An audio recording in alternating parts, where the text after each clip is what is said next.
Bonjour à tous, j'espère que vous allez bien. J'avais envie de discuter aujourd'hui avec vous de routine matinale. Quoi manger, quoi faire dès le matin pour être en forme, éviter les pics de glycémie et bien démarrer sa journée. C'est ce qu'on voit ensemble dans cette vidéo. Alors les routines du matin ou les morning routines, c'est quelque chose de très populaire sur YouTube. Je suis sûre que vous en avez déjà vu. Moi, je les avais découverts à travers le livre Miracle Morning de Hal Herold, il y a peut-être 3 ou 4 ans de ça maintenant. C'est vraiment un livre que j'avais vraiment beaucoup aimé, qui est facile à lire. L'histoire, elle est très inspirante. C'est l'auteur nous raconte comment il a réussi à sortir de la dépression grâce à sa routine du matin, grâce à toutes ces petites actions qu'il mettait en place. Donc j'avais vraiment été très enthousiasmée par ce livre, tellement que je m'étais mise à le faire aussi. Donc vraiment, je me levais plus tôt. Il y a 6 ou 7 étapes, je ne me souviens plus bien dans sa méthode. Et donc vraiment, je m'appliquais à les faire de façon régulière. Et puis ça a duré quelques mois et j'ai arrêté parce qu'en fait c'était vraiment aussi une source de stress et de frustration. De stress parce que ça prend quand même pas mal de temps de faire toutes ces étapes, les étapes du livre. Et puis de frustration parce que souvent, voilà, la vie, j'avais pas le temps de tout faire parce que soit je m'étais couchée trop tard, soit parce que mon fils s'était réveillé dans la nuit, etc. Donc du coup, j'avais abandonné progressivement l'idée. Donc pendant tout un temps, j'avais plus du tout de morning routine. Et en fait, ça m'a manqué. J'avais aussi l'impression d'être trop dans le rush tous les matins. J'arrivais au travail, mais en fait, c'était déjà la course pour moi dans mon esprit entre voilà, me préparer moi, préparer mon fils. J'avais l'impression que j'arrivais déjà un peu soit essoufflée, soit un peu aussi fatiguée, pas tout à fait réveillée. Donc, j'ai eu envie de reprendre une morning routine, de reprendre une routine du matin, mais vraiment allégée. Et pour pas retomber dans ce jeu de pression et de frustration. Donc je vais vous expliquer tout simplement ce que je fais, vous allez voir, c'est en quelques étapes. Surtout c'est une morning routine maintenant qui est très flexible. Donc comme vous le savez peut-être ou pas, je suis maman de 2 enfants. J'ai un grand garçon qui a 7 ans et un plus petit qui vient d'avoir 9 mois au moment où vous allez regarder cette vidéo. Donc autant vous dire que toutes mes nuits ne se ressemblent pas, quand on peut les appeler nuits parfois. Donc j'ai besoin d'avoir une morning routine qui soit très flexible, que je puisse vraiment soit compresser, soit étendre en fonction de mes jours. Donc ça peut me prendre entre 5 minutes, même 4 minutes jusqu'à 1 heure, 1 heure et demie si je veux le week-end. Donc je vais partager avec vous très simplement ce que je mange, ce que je fais le matin, en espérant que ça vous donne des petites idées pour que vous aussi vous puissiez vous créer des habitudes saines dès le matin. La première chose que je fais absolument tous les matins, c'est de commencer par boire un grand verre d'eau dès le lever. Donc vraiment, c'est quelque chose que je faisais pas du tout avant et que j'ai mis dans ma morning routine pour que ce soit un réflexe, une habitude, quelque chose d'automatisé pour lequel j'ai pas besoin de me motiver ou d'y penser. Je me lève, je bois mon grand verre d'eau et je démarre ma journée. L'hydratation, c'est hyper important pour notre corps. Vous savez, on est composé de 60 à 70% d'eau. Et j'avais appris en formation que si on manquait de 2 à 3% d'hydratation, on avait une perte de vitalité jusqu'à 20%. Donc c'est énorme. L'hydratation, ça a plein d'impacts. Et d'ailleurs, quand on manque d'hydratation, qu'on ne boit pas assez, on a plein de petits symptômes.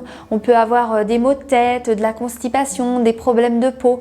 Parce que l'eau qu'on va boire, c'est bien sûr, ça va nous hydrater, mais ça va aussi permettre de mieux éliminer les toxines.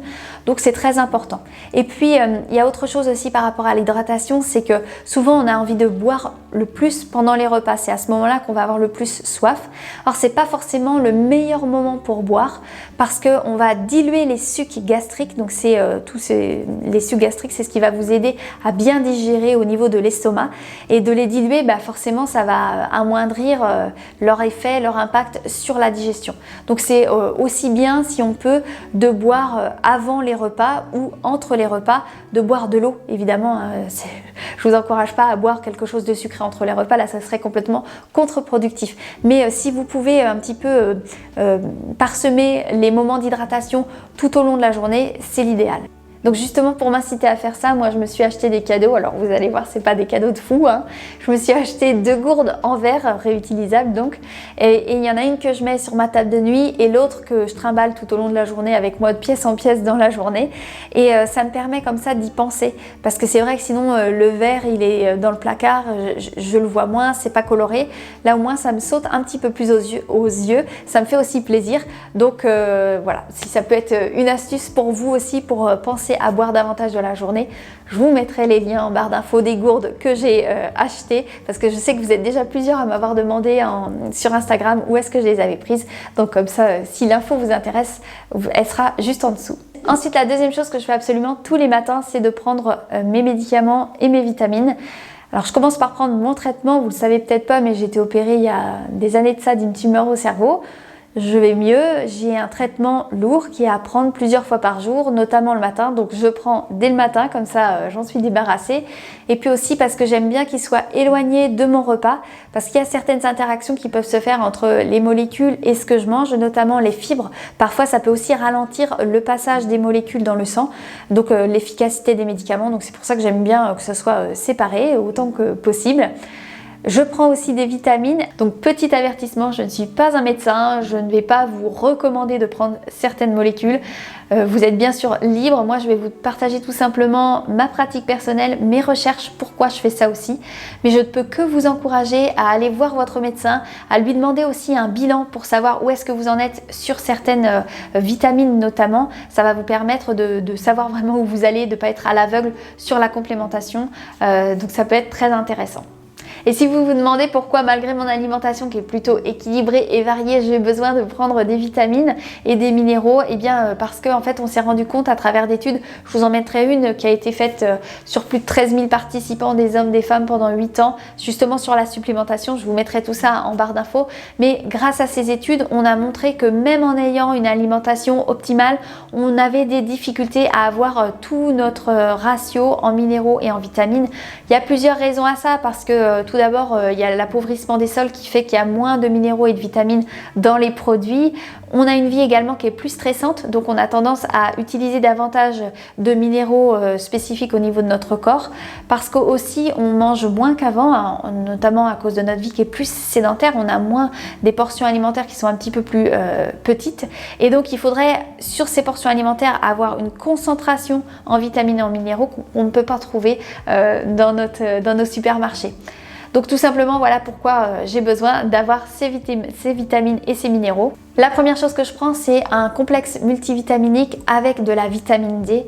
La vitamine D, c'est absolument essentiel. Il y a à peu près 90% de la population qui manque de vitamine D en France. C'est avec le sommeil la chose, donc tout le monde manque à peu près. Il est très important d'avoir suffisamment de vitamine D parce que ça va vous permettre de fixer le calcium sur vos os. Ça va permettre aussi d'avoir une meilleure immunité. On l'a vu notamment grâce au Covid. Il y a des études qui ont été faites, des recherches très claires qui montrent que les gens qui sont supplémentés en vitamine D, eh bien, ils avaient des conséquences du Covid ou un Covid qui avait une forme moins grave. Puis aussi, il y a des études qui ont montré que la vitamine D, elle permettait de réduire la glycémie, notamment pour les personnes qui faisaient du diabète de type 2. Là encore, je vous mettrai les recherches en barre d'infos si ça vous dit d'aller explorer ça. Mais en tout cas, ça peut être une ressource importante. Surtout que la vitamine D, c'est très facile à faire doser par même votre médecin généraliste. Il n'y a aucun problème, il peut vous faire cette ordonnance. Il peut même ensuite vous prescrire et vous faire rembourser de la vitamine D. En France, il y a UV-Dose ou Zimadé qui fait ça. Donc voilà, vraiment, je vous encourage à vous faire tester et voir si vous avez besoin d'être supplémenté. Encore une fois, appuyez-vous sur votre médecin pour faire ça. La petite chose aussi que je voulais ajouter, c'était de bien choisir vos complexes de multivitamines. Moi, là, avant de faire une formation en micronutrition, j'avais aucune idée qu'il fallait éviter d'avoir dans un complexe comme ça de la vitamine C et du fer ou de la vitamine C et du cuivre. Et en fait, c'est parce que tout simplement, ces éléments mis ensemble, vitamine C plus cuivre ou vitamine C plus fer, ça va créer de l'oxydation. Donc, c'est tout ce qu'on veut éviter. Alors, je suis sûre que vous connaissez les antioxydants. Ce sont ce qu'on prend quand on veut éviter ou combattre le vieillissement du corps. Donc, c'est quelque chose qu'il faut vraiment regarder bien au niveau de la liste, de la composition quand vous achetez vos compléments alimentaires pour ne pas vous faire avoir. Je prends aussi tous les jours du magnésium. Le magnésium, je suis sûre que vous savez, ça permet de combattre la fatigue, les crampes musculaires, mais c'est aussi très important pour le métabolisme des lipides et aussi la régulation du taux de glucose dans le sang. En fait, on s'est rendu compte que si on n'avait pas assez de magnésium, les récepteurs qui étaient sensibles à l'insuline ne fonctionnaient pas correctement. Le magnésium, on peut bien sûr en trouver dans les eaux minérales comme Hépar, Contrex, Courmayeur, etc. Mais pas forcément en quantité suffisante ou de façon très assimilable. On en trouve aussi par exemple dans le chocolat, mais il faudrait manger toute la plaquette pour avoir suffisamment de magnésium pour sa journée, ce qui n'est pas évidemment ce que je vous recommande. Donc voilà pourquoi je prends du magnésium. Là aussi, faites bien attention au choix du magnésium que vous prenez. Il faut d'abord bien choisir donc votre type de magnésium. Moi, je vous conseille un complexe de sels liposolubles. Donc, soit ça va être du bisglycinate, soit ça va être du glycérophosphate de magnésium. Donc, c'est une forme qui va vraiment bien s'assimiler sans avoir d'effet secondaire. Et puis, il faut veiller à ce qu'il y ait avec cette molécule de magnésium de la vitamine B6 et de la taurine, parce que la vitamine B6 elle va faciliter l'entrée du magnésium dans la cellule et la taurine elle va garder le magnésium dans la cellule. C'est très imagé ce que je vous dis, mais enfin c'est l'idée. Donc c'est pour ça que c'est important d'avoir ces deux agents en même temps que votre magnésium pour qu'il soit efficace au maximum. Alors si ça vous intéresse, j'achète mes vitamines sur le site nutripure.fr. C'est un site français, je vous préviens tout de suite, j'ai pas d'action chez eux. Je suis pas rémunérée non plus pour parler d'eux dans cette vidéo, mais c'est tout simplement les vitamines que j'utilise au quotidien. C'est aussi celles que je conseille à mes proches, donc c'est pour ça que je vous en parle franchement avec autant de facilité. Il y a même quelques semaines, en toute transparence, j'ai été contactée par une autre marque qui souhaitait que je fasse la promotion de leurs produits et j'ai finalement décliné leur proposition parce que c'était pas tout à fait en accord avec mes valeurs, c'était un système d'abonnement, ce qui me plaît pas forcément. Donc là, c'est pas du tout le cas avec NutriPure. C'est un site qui est français, qui a vraiment des produits de qualité. On peut à chaque fois voir pour chaque produit la source, d'où est-ce que ça provient la matière première. Et du coup, j'ai contacté la marque en leur expliquant que j'avais le projet de faire cette vidéo et j'ai pu discuter avec eux et on a pu se mettre d'accord pour que vous ayez un code promo. Donc je suis super contente pour vous. Vous allez pouvoir avoir 7% de réduction sur votre première commande. Pour ça, vous avez juste à utiliser le code IGBA au moment de l'inscription. Alors encore une fois, c'est pas un abonnement, vous n'avez pas à avoir crainte, ça vous engage à rien en fait, il faut juste vous inscrire, vous allez marquer vos coordonnées. À ce moment-là, on vous demande le code de parrainage, vous marquez juste IGBA en majuscule, vous cliquez et vous pouvez ensuite faire votre commande et ça vous donnera automatiquement droit à vos 7% de remise. C'est un site sur lequel on peut aussi trouver d'autres produits, notamment dans l'alimentation saine et sportive. On peut trouver des protéines, j'en avais parlé dans une autre vidéo. On peut trouver aussi du ghee, de l'huile de noix de coco. Bref, je vous laisserai aller voir si ça vous intéresse. Puis vous me direz, n'hésitez pas à me faire un retour sur ce que vous en avez pensé. Alors la troisième étape que je fais tous les matins, c'est de faire des mouvements, de bouger mon corps. Donc là, c'est vraiment le moment de ma routine qui est très variable et flexible d'un matin à l'autre en fonction de mes possibilités du jour, de mes envies, de ma motivation. Donc soit ça va au plus petit de simplement des étirements au bord du lit, de squat aussi. Je fais par exemple quelques mouvements en attendant que mon eau chauffe. Je sais que je vous vends du rêve. Mais bon, qu'est-ce que vous voulez? C'est la réalité, vraiment des tout petits mouvements, des petites choses qui vont faire quand même que je bouge mon corps, ça me réveille, je reprends contact avec lui aussi et ça c'est très important.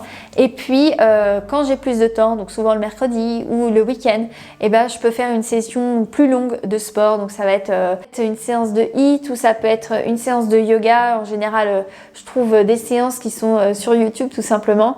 Je vous avoue qu'en ce moment, il fait noir et il fait froid, donc j'ai pas trop envie d'aller marcher ou courir dehors, mais si c'est l'été, j'ai un peu plus la foi pour le faire, on va dire. Donc dans ce cas-là, l'été ou le printemps, je vais plus facilement dehors faire une balade et ça me fait aussi beaucoup de bien. Souvent, je vous avoue que c'est pas la partie sur laquelle j'ai la plus envie, mais j'utilise mon petit truc de motivation de me dire je fais au moins pendant 3 ou 5 minutes et puis en fait quand je suis lancée, souvent je fais toute la séance. Donc voilà, c'est une bonne façon aussi de faire son sport et de se dire allez, ça c'est déjà fait pour le reste de la journée. Alors ensuite, je fais ma toilette, je m'habille et je passe à la 4e étape de ma routine du matin, à savoir le petit déjeuner. Donc en toute honnêteté, là aussi, je ne prends pas de petit déjeuner tous les matins. Il y a des matins où je n'ai absolument pas faim, donc dans ce cas-là, j'en mange pas et c'est tout à fait ok. J'ai un travail qui est quand même assez sédentaire, donc j'ai pas besoin non plus d'avoir beaucoup d'énergie de disponible tout de suite. Par contre, il y a des matins aussi où j'ai très faim et dans ce cas-là, je veille toujours à avoir un petit déjeuner qui est rassasiant et IGBA. Vraiment, c'est ça mon message. Si vous prenez un petit déjeuner, il faut absolument qu'il soit IGBA parce que sinon vous allez rentrer dans le grand 8 du jeu des hyper et hypoglycémies. Donc en gros, vous allez prendre votre petit déjeuner qui est à IGO, hop, la glycémie monte, l'insuline monte, vous stockez tout le sucre qui est dans votre sang, vous le stockez sous forme de gras. Et donc il y a une chute du taux de sucre dans le sang Et donc vous vous sentez mal, vous êtes en hypoglycémie, vous avez besoin de sucre, vous remangez et c'est reparti. Et donc toute la journée vous allez faire justement ce grand 8 ou ces vagues, peu importe, mais en tout cas c'est pour ça que si vous commencez votre journée, votre petit déjeuner en choisissant des produits IGBA, des recettes IGBA, vous allez vous sentir mieux tout au long de la journée. Si vous avez besoin d'idées, de recettes pour le petit déjeuner, je vous renvoie vers cette vidéo que j'avais faite où je vous donnais plein d'exemples. Je vous annonce aussi que la semaine prochaine, la prochaine vidéo sera absolument dédiée au petit déjeuner, ça sera une vidéo recette, donc ça vous donnera aussi des idées complémentaires.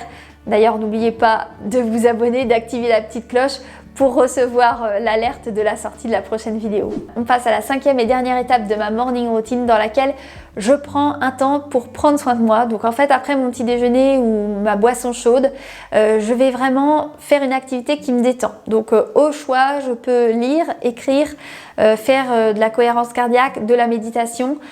C'est jamais 20 minutes, hein, c'est toujours quelques minutes à chaque fois, mais ça va vraiment me détendre, me permettre d'être concentrée sur le reste de ma journée pour éviter, je vous ai dit au tout début, quand je faisais pas du tout de morning routine, j'avais un peu cette impression que ce soit la course dès le matin, un peu cette confusion.